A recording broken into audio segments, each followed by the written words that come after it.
A shopkeeper mark his goods 20% higher than the cost price and sell them 25% more than the mark price. Find the profit percent. ঠিক আছে, কি বলা হয়েছে 20% কে আমি আগে ভাঙবো, 20%কে ভাঙলে কত আসবে 1/5। ঠিক আছে, আমাকে কি বলা হয়েছে যে সিপি থেকে মার্ক প্রাইস বেশি ধরা হয়েছে কত 20%।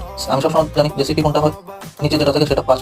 তারপরে বেশি ধরা হয়েছে higher higher than the cost price, বেশি ধরা হয়েছে কত বেশি ধরা হয়েছে 1 টাকা যদি বাড়ে তাহলে কত আসবে, এগুলো 5-এর সাথে যোগ করবো হবে 6। ঠিক আছে, তারপরে কি বলা হয়েছে মার্ক প্রাইস থেকে আবার সে 25% বেশিতে বিক্রি করে। ঠিক আছে, 25% কে আমি লিখি, 25% কে যদি আমি করি তাহলে কত আসবে 1 নিচে 4। ঠিক আছে, তাহলে কত আসবে 1/4। সবসময় কোনটা আসবে নিচে, সবসময় এই সাইডে আসবে 4 এবং কত বৃদ্ধি পেল 1। 1 এখানে লিখলে হবে 5।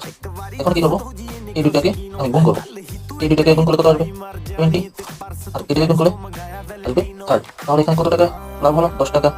কত থেকে 20 টাকা থেকে পার্সেন্ট প্রফিট পার্সেন্ট বলা হয়েছে, তার জন্য আমি এখানে 100 দিয়ে গুণ করবো। ঠিক আছে, এটাকে কাটবো 5, 5 20 100, তাহলে কত আসবে